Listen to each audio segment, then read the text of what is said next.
Victoire des étalons ce soir au stade du 4 août sur les Panthères du Gabon et du côté du Niger. Le MENA a résisté face au Diable Rouge du Congo. Au bilan,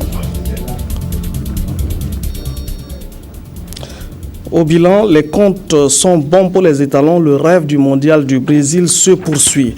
En politique, on en sait plus sur les propositions et recommandations du comité de suivi et d'évaluation des réformes politiques sur l'opérationnalisation du Sénat, le nombre de sénateurs, l'âge requis, une plus grande ouverture sur les critères d'éligibilité. Des innovations et dispositions transitoires sont proposées pour faciliter la mise en place de cette institution. Et puis, à Bobo-Dioulasso, un incendie attaque le stock de coques d'anacarde de l'usine d'Anatrans. De l'extérieur, on aperçoit une fumée qui s'échappe depuis le mardi 3 septembre. Les pertes se chiffrent en termes de centaines de millions, mais les machines n'ont pas été touchées. Madame, Messieurs, bienvenue aux 20h. La Barca était ce soir avec les étalons qui viennent de franchir une nouvelle étape sur le chemin qui mène au Mondial 2014. Un but à 0 contre les Gabonais. On aurait pu faire mieux avec un peu plus d'efficacité dans la finition des actions. On peut se réjouir de cette victoire du 11 national burkinabé qui vient de franchir donc une nouvelle étape dans la réalisation du rêve d'une participation au mondial. Nous aurons les images commentées par Victorien Marienne à la fin du journal, mais vous voyez déjà les équipes et le public qui manifestent leur joie après ce but marqué. Il y avait de nombreux supporters au stade du 4 août. D'autres supporters étaient tout simplement assis devant leur petit écran pour suivre ce match. Mais le hic, c'est qu'il y avait des difficultés de réception de ces images. Nous avons avec nous M. Roland Ilboudou, qui est le directeur général adjoint de la RTB, chargé des technologies. Bonsoir, monsieur. Bonsoir, monsieur Tombiano. Est-ce que vous pouvez nous expliquer les difficultés que nous avons eues à présenter les images du match aux téléspectateurs? Et permettez-moi tout d'abord de dire bravo aux étalons qui nous ont offert cette belle victoire.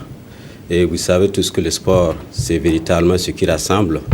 Et nous voulons profiter justement de votre antenne pour féliciter véritablement les étalons. Pour passer ces félicitations, je voudrais tout d'abord présenter toutes les excuses de toute l'équipe de la RTB au peuple burkinabé. Parce qu'en fait, nous avons un devoir de service public. Et lorsque ce service est bien fait, nous en sommes très très fiers. Et s'il n'est pas tout à fait bien fait, ou s'il est mal fait, il va de sorte que nous soyons déçus. Alors nous voudrions tout simplement, avant de revenir aux faits, féliciter toute la fédération burkinabé qui a été à nos côtés pour la réalisation de cette activité. Féliciter également toutes les équipes, c'est-à-dire l'ONATEL, la SONABEL et tous ceux qui ont travaillé au niveau du stade pour nous accompagner pendant cette période de transmission en direct. Je voudrais tout simplement dire ceci. En réalité, ce qui est advenu provient d'un problème d'énergie. Et il faut comprendre que lorsque nous sommes arrivés au stade, on a tout déployé.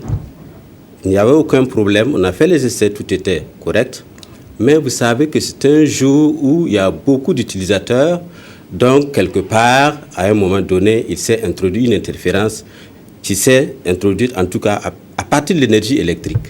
C'est ce qui a occasionné, n'est-ce pas, à un moment donné que nous connaissions des difficultés qui ont été ce que vous avez pu constater. La retransmission s'est vue vraiment être mal faite et nous nous en excusons une fois de plus parce que tout simplement, tout le monde est dessus.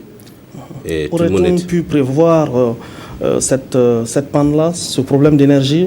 Et c'est tout à fait difficile de prévoir. Parce que pour un grand stade comme le stade du 4 août, vous ne savez pas qui se branche sur l'énergie et comment. Et malheureusement, lorsque le match a commencé, il était beaucoup plus difficile de prospecter tous les lieux, voir quels sont tous les utilisateurs et comment l'interférence a pu s'introduire au niveau de notre circuit. D'accord, merci bien pour tous ces éclairages. Nous reviendrons avec les images commentées par Victorien Marienne à la fin de ce journal. Toujours est-il qu'en ville, la population est très enthousiaste, très heureuse de cette victoire des étalons. Suite de journal en politique, le comité de suivi et d'évaluation de la mise en œuvre des réformes politiques consensuelles présente enfin au public les résultats de son conclave. Dans le rapport soumis au président du Faso le 30 août dernier, le comité propose au Sénat dans une nouvelle formule qui se voudrait moins coûteuse, avec moins d'effectifs et plus rajeunie. Des innovations sont introduites dans les relations entre l'Assemblée nationale et le Sénat, notamment la création d'une commission mixte paritaire composée des membres du Sénat et de l'Assemblée nationale pour des missions de conciliation pour lever les désaccords éventuels entre les deux chambres dans le vote des lois. Le reportage de Moumouni Soubaïga. Du nombre au mode de fonctionnement en passant par le critère d'âge, le Sénat nouveau format se veut plus économique et inclusif. Pour tenir compte des critères portés contre la première formule de la Haute Chambre, le comité de suivi a opéré de profonds bouleversements. L'effectif des sénateurs passe de 89 à 71. Des 3 sénateurs par région, on revient à 2. L'âge, quant à lui, passe de 45 à une tranche comprise entre 30 et 35 ans. Le nombre de sénateurs nommés par le président du Faso est revu également à la baisse. Notre souci est que les sénateurs représentants des régions, là, que ce soit pas seulement le CDP ou la majorité, mais que ce soit ouvert à d'autres formations politiques qui sont sur le terrain, de l'opposition, et qui veulent prendre part à ce processus-là. Maintenant, il reste à déterminer quand même un minimum de règles. Alors, pour être candidat sénateur dans les régions avant, il fallait être forcément conseiller municipal. Le comité de suivi, dans ces débats, a trouvé qu'il faut ouvrir quand même. Quelqu'un qui a des intérêts économiques et sociaux dans une région, ou qui est originaire d'une région, même s'il n'est pas conseiller municipal, peut se présenter dans les régions maintenant comme sénateur. Mais à condition qu'il soit proposé par un parti politique au moins. Parce que notre système actuel ne reconnaît pas les candidatures indépendantes. Que dire des sénateurs déjà élus? Le comité de suivi ne propose pas de les maintenir. Sur le mode de fonctionnement du Sénat, notamment ses relations avec l'Assemblée nationale, le comité de suivi et d'évaluation des réformes consensuelles a également joué la carte de l'innovation. Une commission mixte paritaire composée des représentants des deux chambres sera mise en place pour des conciliations en cas de désaccord. Tout texte de loi qui arrive doit être déposé sur le bureau de l'Assemblée nationale avant d'aller sur le bureau du Sénat. S'il y a divergence entre le Sénat et l'Assemblée nationale, le dernier mot revient à l'Assemblée nationale, sauf en ce qui concerne les textes concernant les collectivités territoriales, concernant les Burkinabés vivant à l'étranger. Cette fois-ci, nous proposons, au niveau du comité de suivi, que s'il y a divergence entre les deux chambres, qu'on crée donc, ça c'est dans la Constitution qu'on va le mettre, qu'on crée ce qu'on appelle la commission mixte paritaire. Mais le principe c'est qu'une fois que cette commission mixte paritaire-là, les gens s'entendent, se comprennent entre eux, en principe, à la sortie de cette réunion-là, les deux chambres devraient pouvoir adopter la loi sans trop de discussion. En cas de désaccord également au sein de cette commission mixte paritaire, voilà ce que propose le comité de suivi pour parvenir au vote de la loi. Si au niveau de la commission mixte paritaire, il n'y a pas de terrain d'entente, alors il y a deux situations qui peuvent arriver. Soit on renvoie la loi à son initiateur, soit alors on prévoit une disposition pour dire que le dernier mot quand même appartient à une chambre. Mais là, rien n'est tranché. En tant que comité de suivi, nous n'avons pas été jusqu'au bout. Nous avons dit au président du Faso, voilà ce que nous proposons. Et pour l'opérationnalisation du Sénat, le comité de suivi propose au chef de l'État de recueillir l'avis du Conseil constitutionnel sur la légalité des votes de l'Assemblée nationale pour lui permettre de continuer à légiférer en attendant la mise en place du Sénat. Des dispositions transitoires sont également proposées pour faciliter la mise en place de la première législature du Sénat. Tout cela nécessite une modification de la Constitution. Déjà, ces nouvelles propositions semblent faire l'affaire de certaines structures de la société civile et des partis politiques comme l'ADF-RDA. Il y avait le nombre de sénateurs, ce qui renvoie au coût du Sénat. Nous avons travaillé de sorte que ce nombre soit réduit. Nous avons la prise en compte des jeunes. Nous avons des mesures sociales fortes que nous avons demandé qu'on introduise dans le document, ce qui a été fait. Et ce qui est important aussi, c'est l'élargissement du Sénat aux autres couches socio-professionnelles. aux autres formations et sensibilités politiques. Ça, c'est extrêmement important. Et nous avons, en tout cas, nous, nos revendications que nous avons toujours défendues, c'est de faire en sorte que le Sénat soit suffisamment représentatif. L'Église catholique, à mon sens, n'est pas, comme depuis le CCRP, n'est pas contre le principe de la création du Sénat. Dans le consensus actuel, l'Église catholique n'est pas contre le principe de la création du Sénat et les conditions dans lesquelles ça doit être remis, à ce moment, je crois qu'il n'y a pas de problème. Du reste, quand vous voyez les propositions qui ont été retenues ici, la plupart des propositions de l'Église catholique ont été prises en compte dans la reformulation du Sénat actuel. Pour consolider la paix sociale et le dialogue, le comité de suivi des réformes a par ailleurs recommandé la prise des mesures fortes pour soulager l'ensemble des Burkinabés et lutter contre la vie chère, la création du Conseil national des sages, la création d'un cadre de dialogue entre l'opposition et le gouvernement, le maintien des concertations entre le gouvernement et toutes les couches socio-professionnelles et la création d'un observatoire de gestion et de prévention des conflits. Sur le Sénat, de nouvelles concertations élargies à toutes les couches socio-professionnelles et politiques seront bientôt engagées conformément à l'appel du président du Faso pour une bonne mise en œuvre de cette institution parlementaire. La présentation au public du rapport intervient au lendemain du message du président du Faso qui félicite les membres du comité de suivi et d'évaluation des réformes politiques pour ses avis et recommandations jugées pertinentes. Dans ce message, le président Blaise Compaoré appelle le gouvernement à des concertations élargies avec toutes les composantes sociales et politiques du Burkina. Il faut bien faire comprendre que le Sénat est une institution d'un grand intérêt pour la démocratie. Réaction du secrétaire exécutif national du CDP, Assimi Kwanda. Le CDP apprécie très positivement ce message qui est également une fois de plus, qui vient montrer une fois de plus que le président du Faso est soucieux de la cohésion nationale, soucieux et garant de l'unité nationale et soucieux de ce que et le gouvernement et les acteurs et l'ensemble de la population burkinabé doit agir pour que les institutions de la République s'enracinent, pour que les institutions de la République soient bien comprises, bien acceptées. Et je pense que ce message vient montrer une fois de plus que dans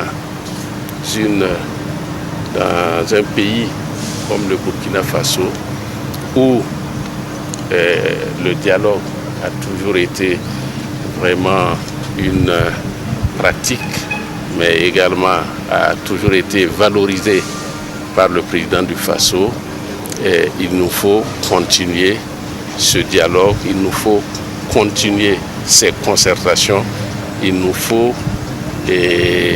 continuer dans ces échanges et aboutir à des institutions fortes dans l'intérêt de la paix au Burkina.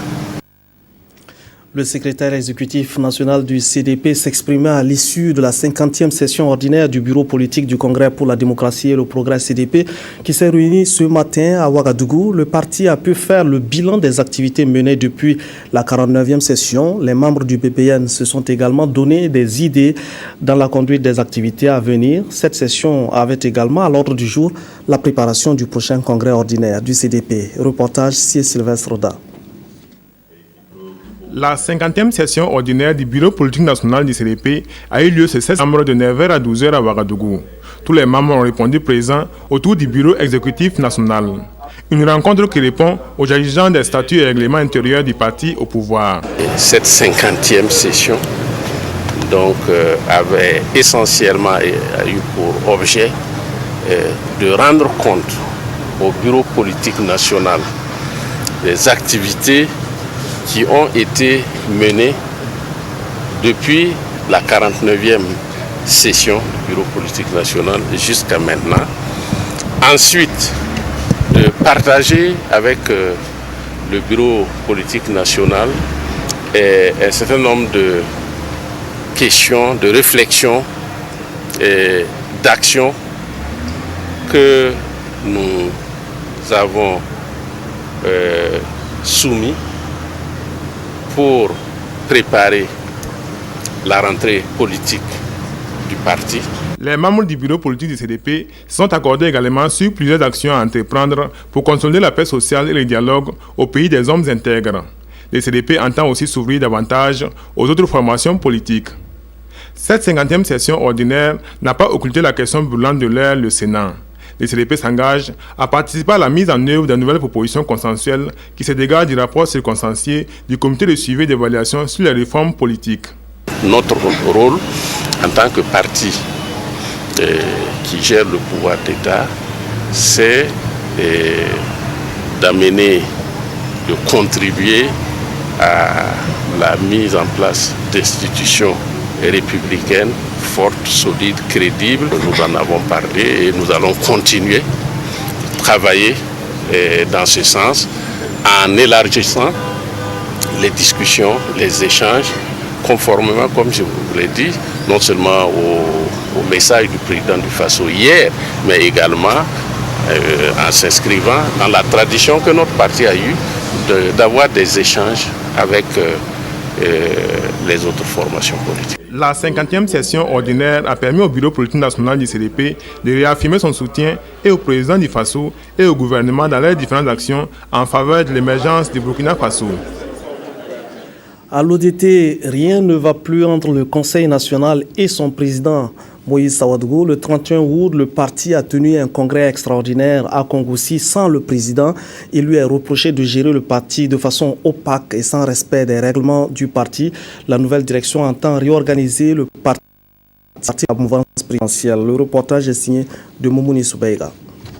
C'est Kongoussi, le fief de l'ODT, l'Organisation pour la démocratie et le travail, qui abrite le premier congrès extraordinaire du parti. Au présidium, presque tous les ténors du parti. Seul absent remarquable, le président Moïse Sawadougou. Un président sur qui ses membres du bureau ne comptent plus pour diriger l'ODT. À l'ancien président, nous le reprochons une mauvaise gestion du parti. Parce qu'il gère le parti seul. Là où il faut aller avec beaucoup de personnes, pour que, au moins avec un membre du bureau exécutif national, pour que tout se fasse dans la clarté, c'est le contraire. Et il y a des initiatives qui sont unilatéralement prises. Nous mettrons en place un bureau exécutif national et un secrétariat exécutif permanent. Ce parti de la mouvance présidentielle compte un député et 47 conseillers municipaux, dont un maire. En plus de la mise en place d'un nouveau bureau, ces membres de l'ODT comptent relier le statut et règlement intérieur du parti pour mieux s'organiser pour les échéances électorales à venir, selon le secrétaire général national. Après des audiences chez le président du Faso, le président de l'Assemblée nationale, le Premier ministre, l'ambassadeur de France en fin de mission était encore à l'honneur hier. Un dîner de revoir lui a été offert par le gouvernement. L'action de Emmanuel Bett a été saluée par le ministre d'État, ministre des Affaires étrangères. Il a été fait officier de l'ordre national. Reportage Abdoul Rasmane Zongo. Ces ultimes accolades chaleureuses sont sans doute l'une des images fortes de cette soirée d'hommage.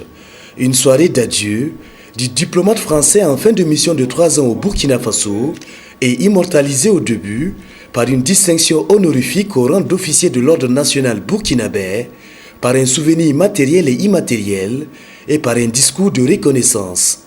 L'on peut maintenant porter un toast en l'honneur de ce général de corps d'armée Emmanuel Bett, qui aura donné un coup de fouet aux relations franco-burkinabées. Il a été à nos côtés un acteur très actif en s'occupant d'abord des questions logistiques, en faisant transporter par les militaires de l'opération Serval les différents protagonistes à Ouaga et en s'impliquant aux côtés du président du Faso dans la médiation qui a abouti à la signature de l'accord. En tant qu'officier, évidemment, nos relations ont été facilitées de ce fait.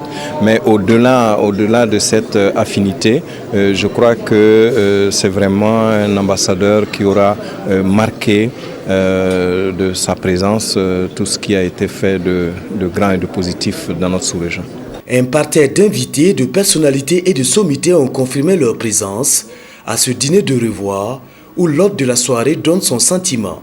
Je voudrais remercier tout particulièrement le président du FASO pour la haute distinction qu'il m'a remise et surtout pour les relations de confiance que nous avons entretenues pendant ces 3 ans sur tous les sujets. Et je peux vous dire que l'ambassadeur de France a beaucoup apprécié et ça concrétise également la qualité des relations bilatérales entre nos 2 pays.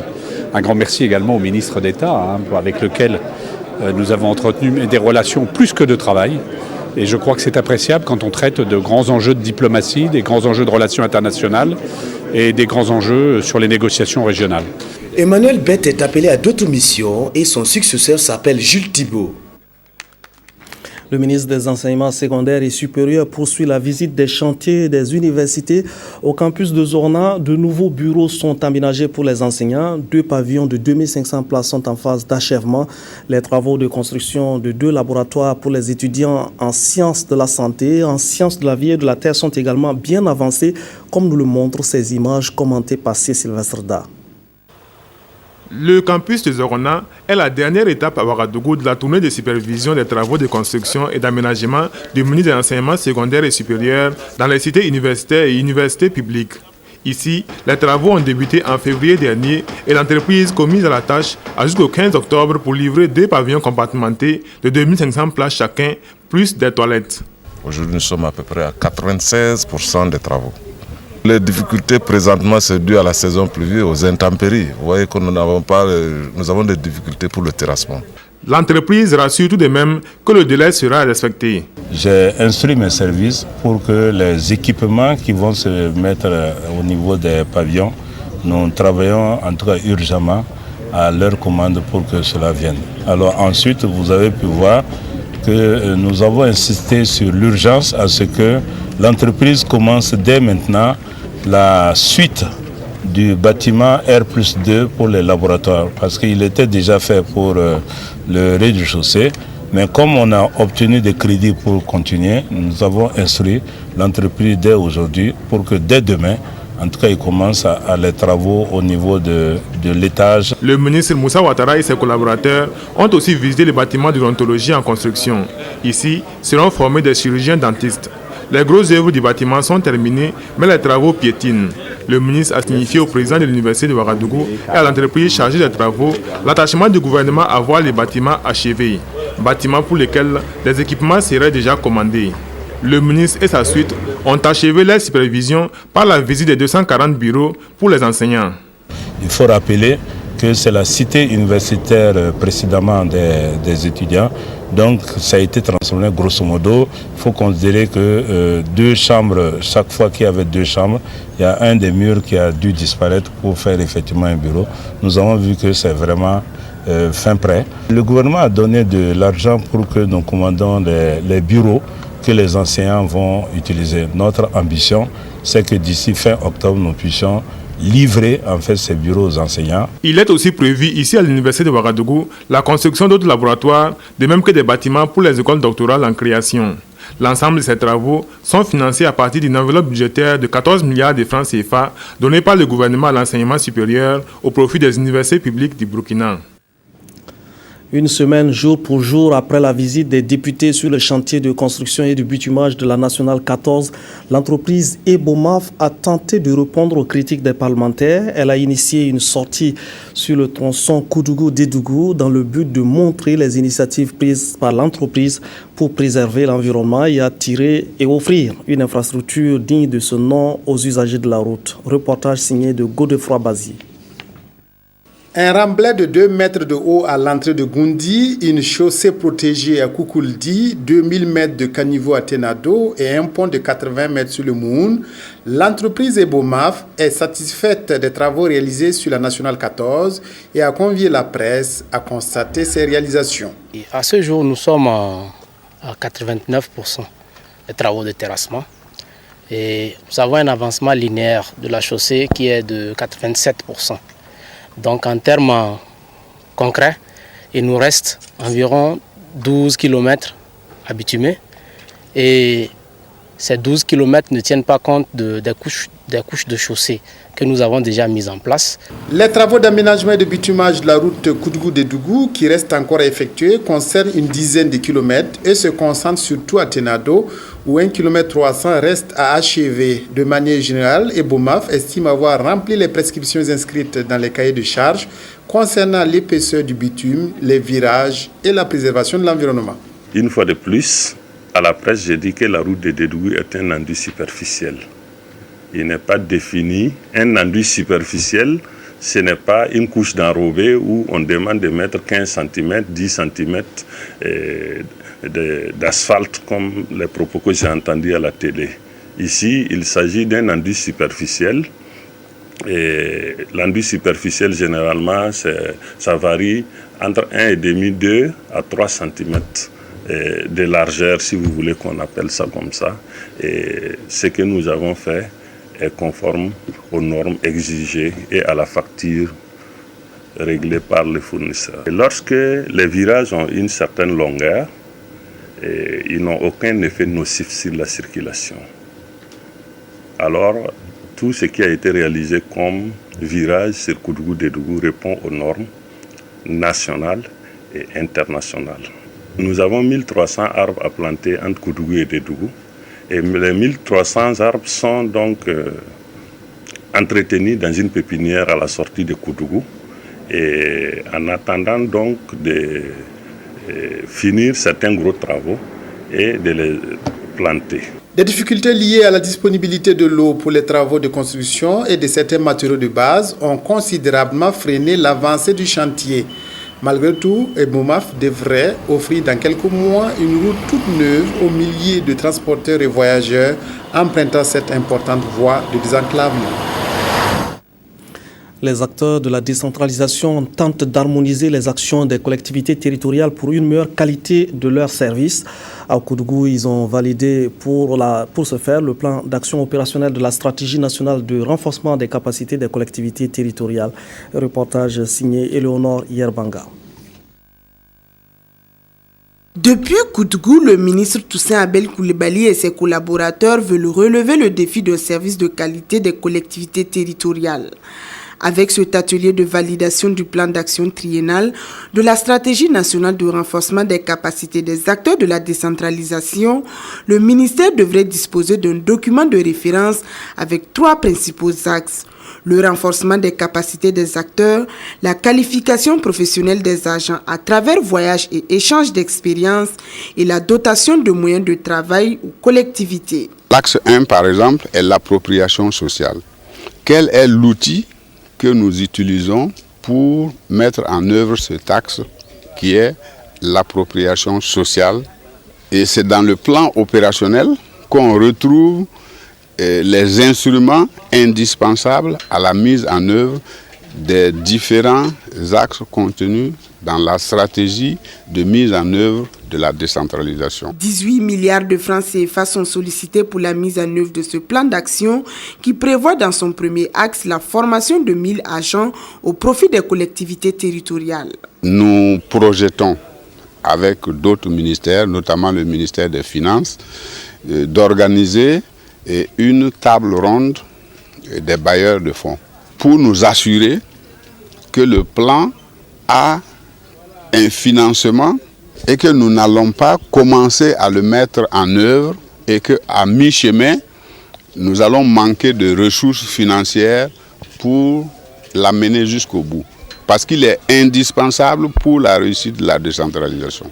Le plan d'action triennal 2013-2015 de la stratégie nationale, une fois validé, devra permettre une meilleure organisation des actions de renforcement entreprise et favoriser du même coup un bon fonctionnement de la majorité des administrations des collectivités. Après Salam Yanogo en 2012, un autre Burkinabé décroche le gros lot de la tranche commune entente qui a connu son épilogue hier à Bobo-Dioulasso. Yero Compaoré emporte le gros lot de 8 millions de francs CFA. Les 30 lauréats des 5 pays membres du Conseil de l'entente se sont partagés 55 millions de francs CFA. Le résumé du 19e tirage de la tranche commune entente avec Sanouan Christine Koulibaly. C'est dans cette somptueuse salle de spectacle de la Maison de la Culture de Bobo-Dioulasso que le 19e tirage de la tranche commune entente a livré son verdict. Un verdict que seul le hasard a déterminé, le hasard qui a fait durer le suspense jusqu'au 27e tirage sur 30 et qui a également voulu que le Burkina Faso se succède à lui-même en décrochant le plus gros lot.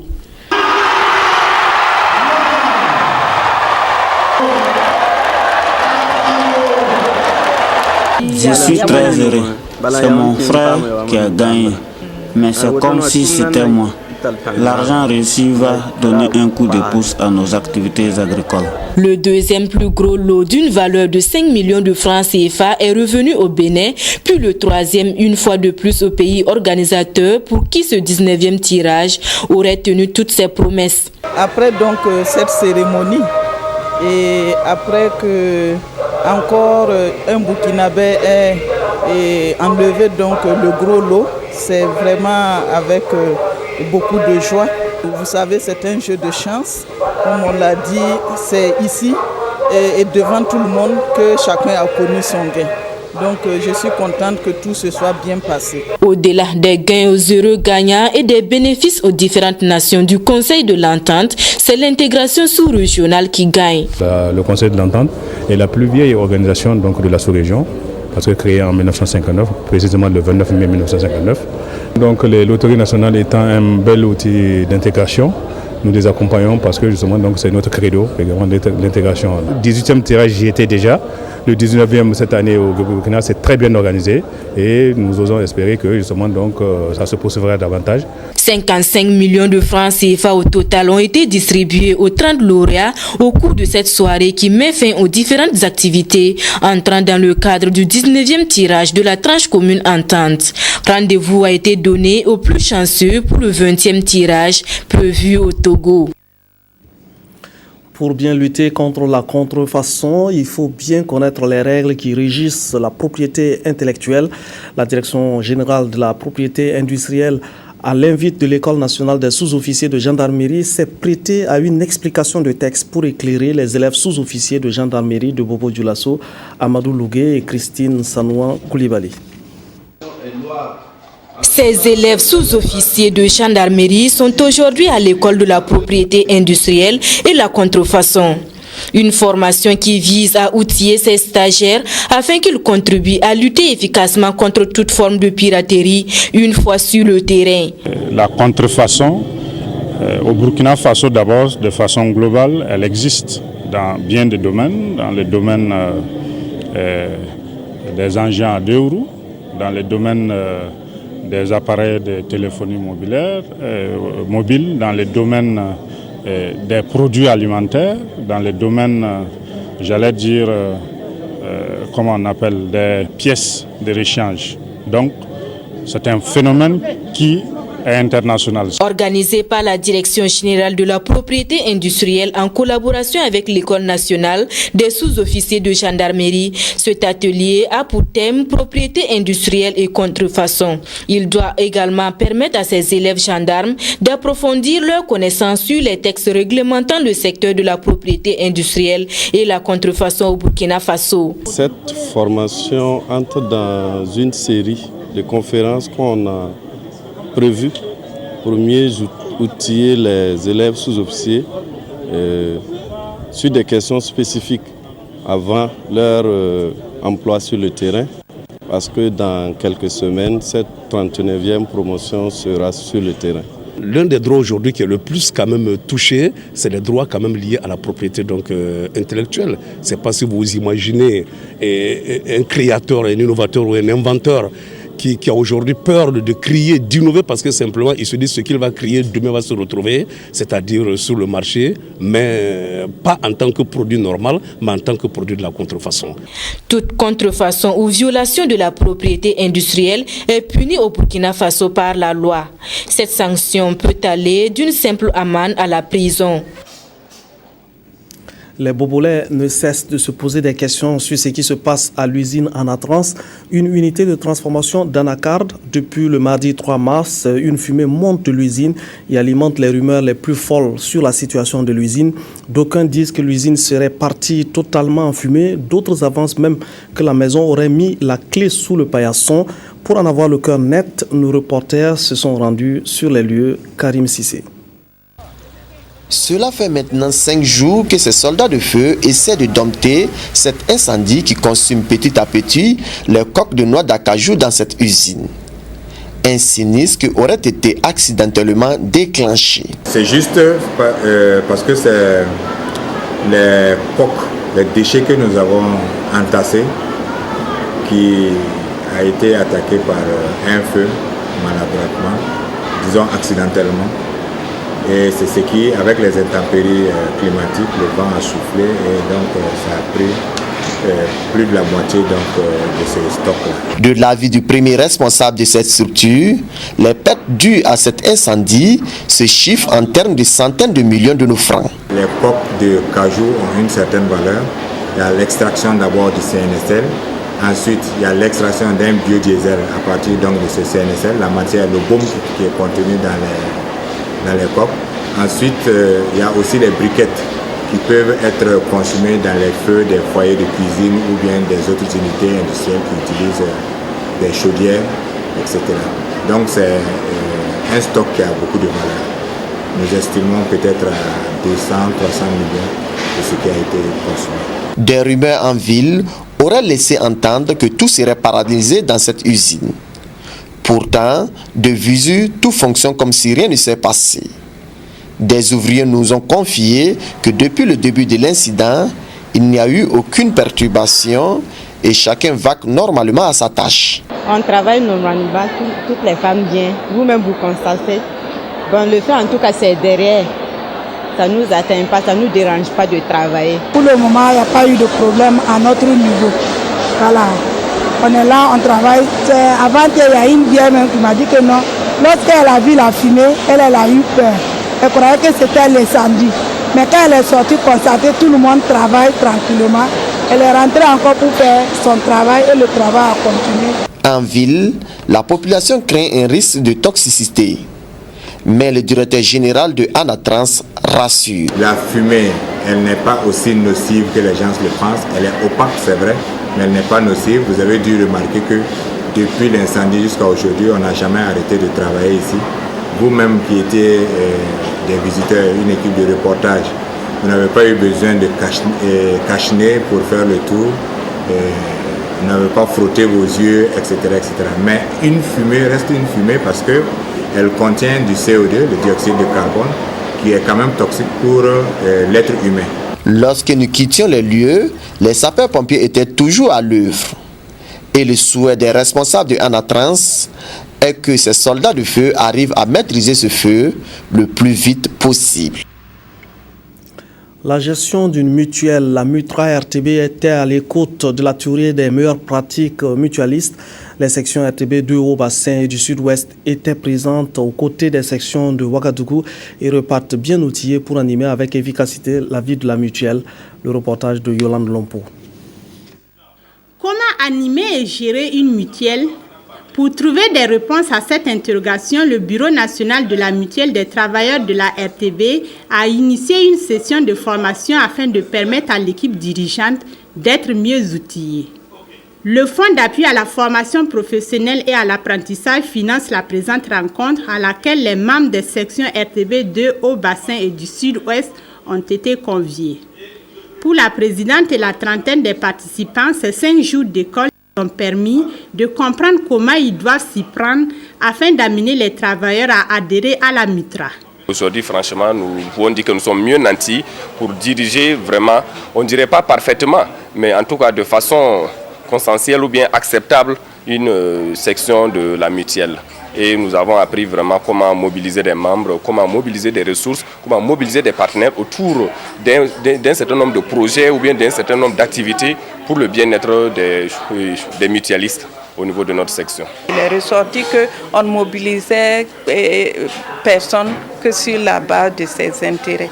Et pour terminer, je dirais que à l'intention des travailleurs de la RTB, que nul n'est assez nanti pour se passer de la solidarité des autres. Rythmée par 5 types de communication, la formation a été assurée par la Société d'accompagnement pour l'autopromotion et le développement. C'est un ensemble de points permettant aux responsables de la mutuelle et aux différents adhérents de pouvoir prendre à bras le corps la gestion de la mutuelle. À l'issue des travaux, des recommandations ont été faites et les mutualistes nantis à présent de connaissances auront pour mission de faire en sorte que les adhérents puissent bénéficier grandement des services de la mutuelle, ce qui pourrait contribuer à ce qu'il ait un meilleur rendement au sein de la RTB.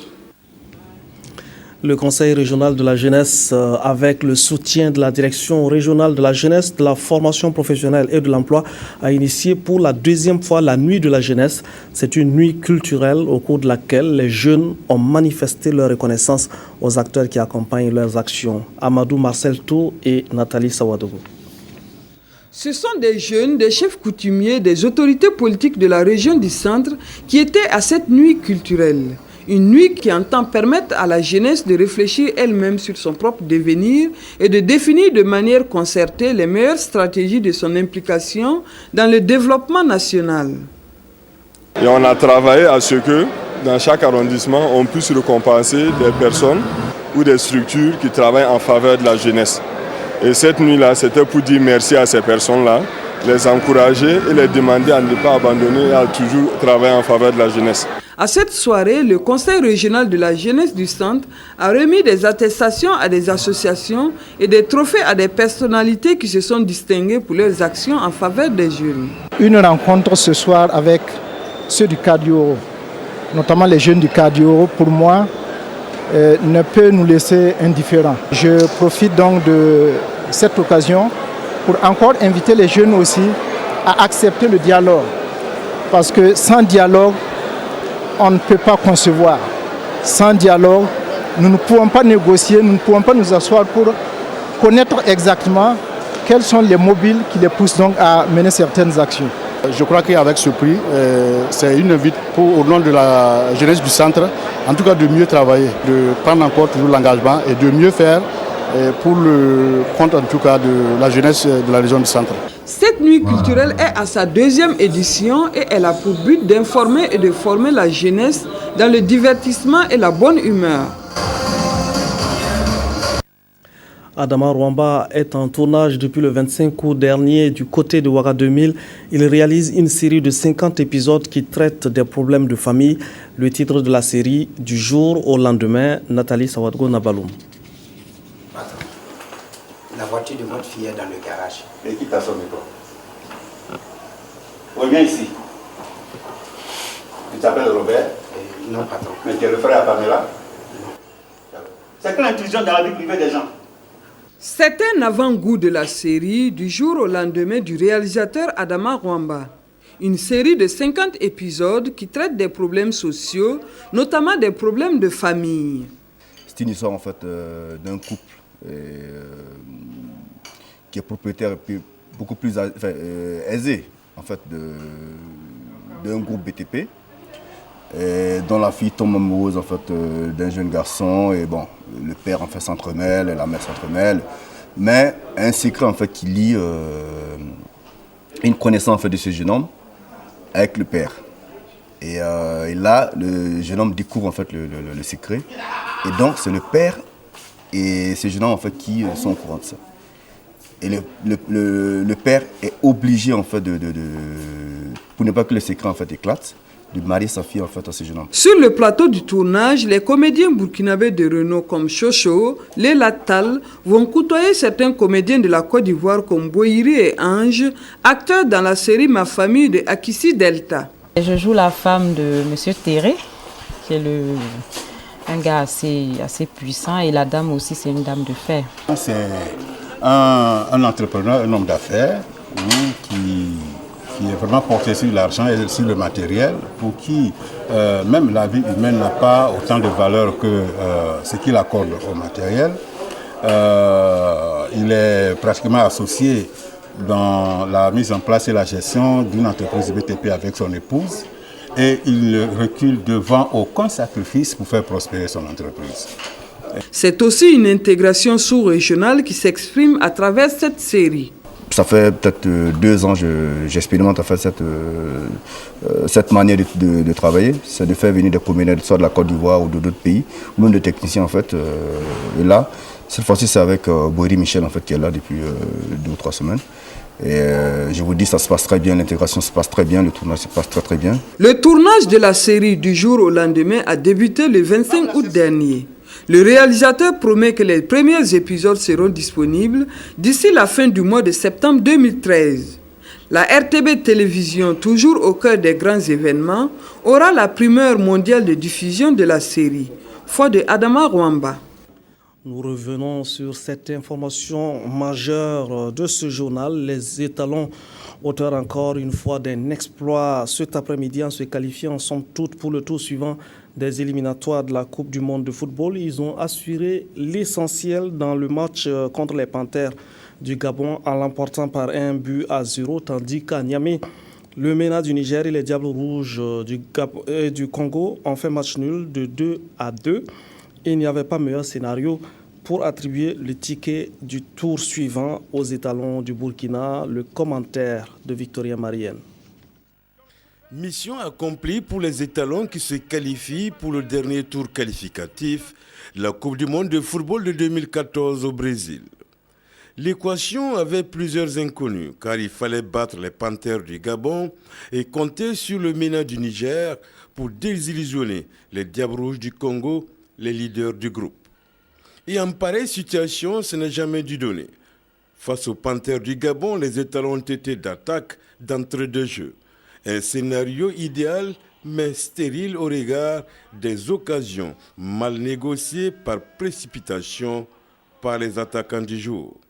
Isaka Ouedraogo, Préjuste Nakoulma et autres, Jonathan Pitroapa et Zongo avaient la possibilité de prendre le large. Les Panthères, arc-boutés en défense, sont également passés à côté du scénario contraire par le duo Aubameyang et Cousin. Ce fut une première partie d'occasion manquée dans les deux camps. Score vierge nul de 0-0 à la pause. Mais les nouvelles du côté de Niamey sont toujours bonnes. MENA et Diables Rouges sont à égalité. À la reprise, les Gabonais sont plus conquérants au milieu du terrain. Le frottement a changé de camp. Les étalons, malgré leurs efforts, ne connaissent toujours pas la réussite. Le 12e joueur, lui, ne désarme pas et continue de donner de la voix depuis les gradins. Et à la 55e minute, c'est Préjuste Nakoulma sur un délié inattendu d'un nouveau venu, Jean-Noël Lengani, qui inscrit ce qui sera l'unique but du match. À ce moment précis, la situation est changeante du côté de Niamey, mais toujours favorable aux étalons. 2-2. Au stade du 4 août, les Panthères du Gabon jouent leur va-tout, mais les faits restent têtus. Les étalons ont pris leur revanche sur les Panthères par le même score d'1-0. Entre le MENA du Niger et les Diables Rouges du Congo, la parité au score reste d'autorité. Les supporters des étalons ne veulent pas quitter le stade sans en avoir le cœur net. Enfin, la bonne nouvelle est confirmée. Les Diables Rouges du Congo s'en tirent avec un petit point synonyme de fin de rêve. Le stade du 4 août explose, le rêve est devenu réalité. L'aventure continue pour les étalons. Face à un tel exploit, les vice-champions d'Afrique ont redoré leur blason et doivent également dire bravo et merci au MENA du Niger. Ce soir, c'est l'euphorie, Victorien Marienne. Est-ce que l'exploit de ce soir veut dire que la voie est grandement ouverte pour le mondial 2014? Oui, tout reste possible, David, parce que là, on a franchi ce que je vais dire de façon terre à terre, les préliminaires. Maintenant, il y a un autre tour très décisif. C'est-à-dire, il y a 10 groupes qui ont compétit. Les meilleurs, les 10, se retrouveront encore dans un tirage au sort pour trouver les matchs. Et les 5 qui vont sortir de ce groupe de 10 représenteront l'Afrique au prochain mondial. Donc ça veut dire qu'un grand pas a été fait par les étalons, mais on attend le tirage au sort de ces matchs. Les étalons doivent encore attendre de connaître leur adversaire. Et il y aura un match en aller-retour. Et si les étalons arrivent à franchir ce tour, alors là, je pense que la joie sera encore plus significative. Alors, MENA et Diable Rouge du Congo se sont quittés sur le score de 2 buts partout. On craignait une entente entre les deux équipes. Oui, je pense que le Niger a donné à l'éthique sportive tout son sens et toute cette galanterie, je vais dire. Tout ce qui se disait autour de ce match, je crois que c'était donc des rumeurs.